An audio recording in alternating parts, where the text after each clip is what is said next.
there I was, standing in the middle of the pet store with my whole family, my mom, my dad, and all my siblings, when all of a sudden we noticed this cat cross our paths in the middle of the pet store, just meandering up and down the aisleway. Kind of odd thought that this pet store, they just let their cats run around inside. Suddenly, someone asked, "Where's Andrew?" Andrew is my baby brother, the littlest of the Colottis. Someone responded, "I thought he was with you." Anxiety turned to panic as it dawned on us that the littlest Colotti had been lost. He was about 4 years old at the time, and he was nowhere to be seen. Now, every parent knows that moment, right? When they realize their child isn't where they were supposed to be, a moment of anxiety. And so we had just been grocery shopping at the Sobeys inside the mall, and we had wandered through the mall and passed by this pet store, and we went in for a look, because, little children love pets, and so we all went in as a family. And so by now, Andrew could have been anywhere. He could have been back in the grocery store. He could have been wandering around the mall, lost by himself. What if he was scared? What if he was hurt? What if someone kidnapped him, right? And the spiraling thoughts down to worst-case scenarios. And so we split into search parties, and we fanned out, and we started our search for this helpless little child. And then suddenly, we spotted him. There he was, little 4-year-old Andrew, standing in the window of the pet store with all the other cats, with his arms overflowing with cats.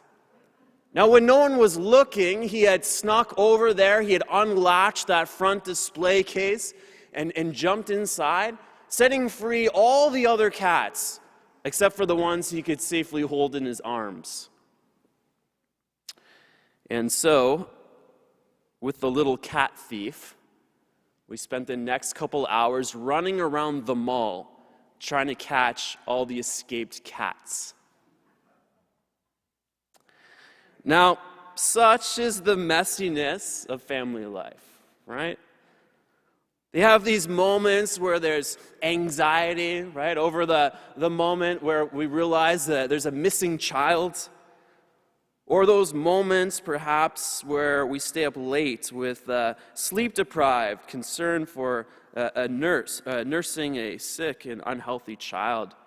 There's the anxiety of family life that comes with complex family dynamics around the dinner table. I know this time of year is especially difficult for some families, dealing with siblings or family estrangement, perhaps, or those complicated dynamics.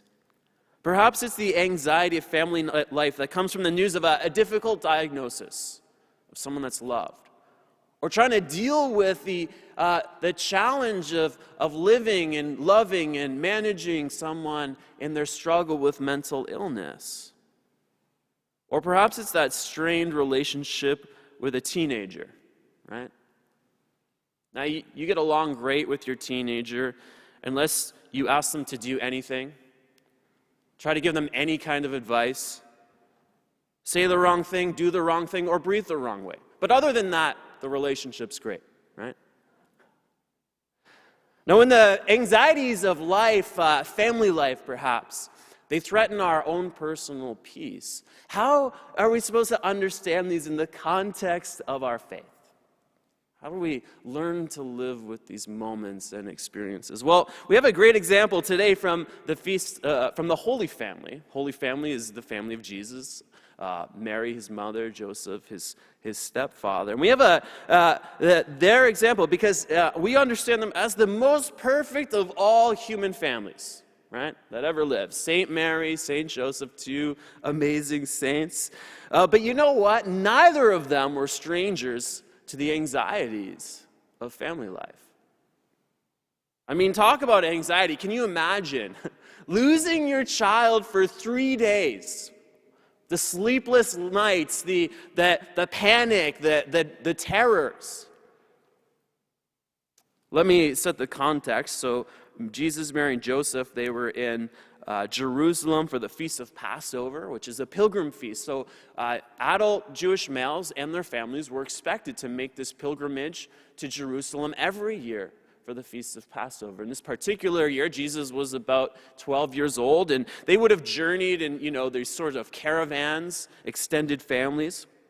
And they go for Passover. They're on their way home after the festival.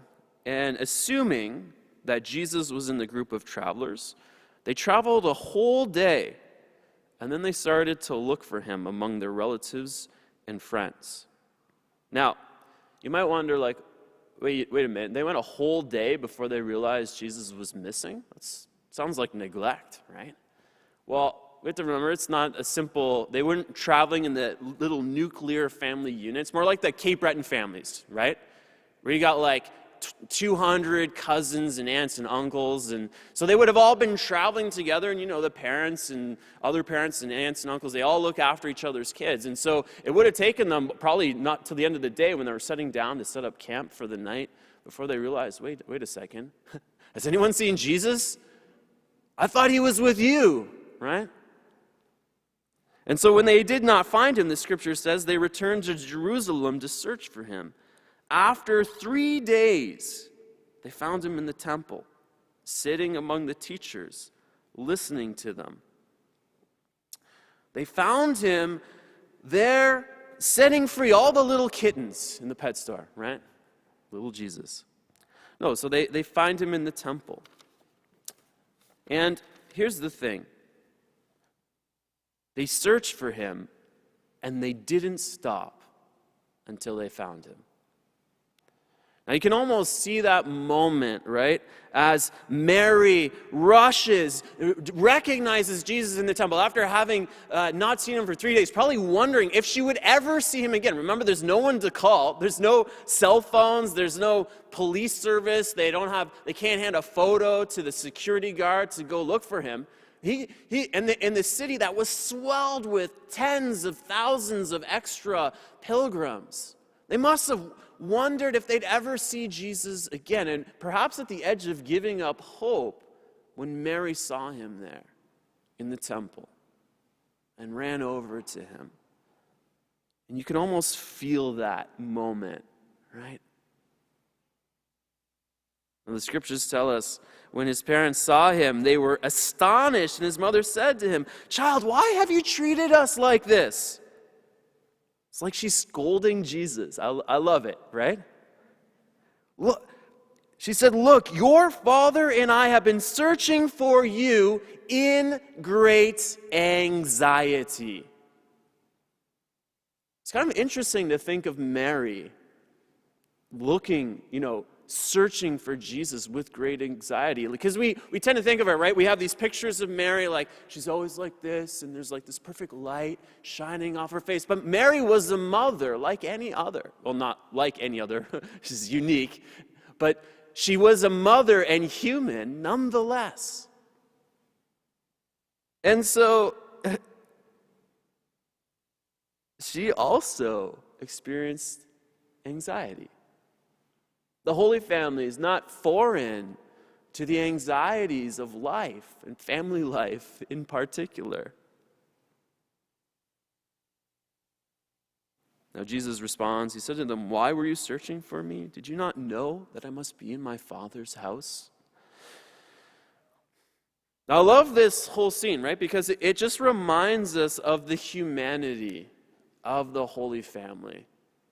And that has implications, I think, for us, who often have these moments and experiences of anxiety in the midst of living in our families. Whether we have our own children or we're raised in a family, we know many of those moments feel like. And I think that here's the implication, that Mary and Joseph, the two greatest saints in the history of the church, that the fact that they experienced great anxiety tells us that these experiences And these difficult moments that we often want to avoid and perhaps run from, whether they're, these experiences of great anxiety, whether that includes perhaps clinical anxiety, that none of these things in themselves are an obstacle to holiness. That none of these things in and of themselves have the power to prevent us from becoming the people that God created us to be. In fact, it was that great anxiety, right, that drove Mary and Joseph to search for Jesus. And so should it be for us. In fact, so long as we search for Jesus in those moments until we find him, those very moments of anxiety and fear and challenge and difficulty and trial for us, for our families, they can actually become transformed into avenues of grace, opportunities for discovery. Sometimes these anxieties themselves become the very means by which we search and find Jesus in our lives.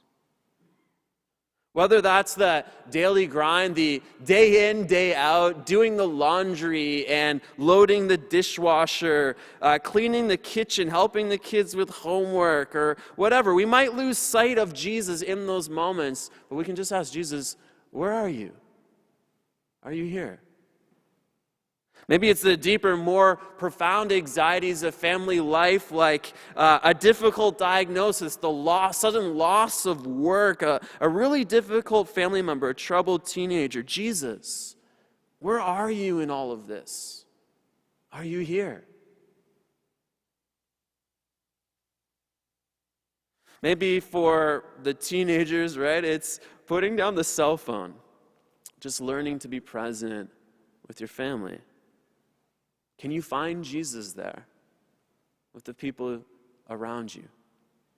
Maybe it's creeping through the house late at night in the dark, trying not to wake anyone as you tiptoe around in your bare feet and you suddenly stand on that Lego landmine, right? And you cry out, Mother Mary, help me. Right? Whatever the anxieties, whether small and fleeting, or big and overwhelming. The Holy Family teaches us that all of those moments are not obstacles to grace, but become the very means by which we search for and find Jesus. Now, my baby brother Andrew was not the only Kaladi ever to get lost in a mall. Yours truly also once got lost as a very small child. It was around Christmas time, right? When the lead up, when the mall becomes a madhouse of frustrated shoppers. And for a little child, right, the mall is a wonderland of sorts. And so I was wandering through the crowd with my mom and my dad when something certainly caught my eye and I got distracted. And then when I turned back, my parents had disappeared into that horde of chaotic, frenzied shoppers. And suddenly I was very alone. Very alone. I felt frozen in fear. Just a little kid. I was maybe 4, 5, 6. And I started crying.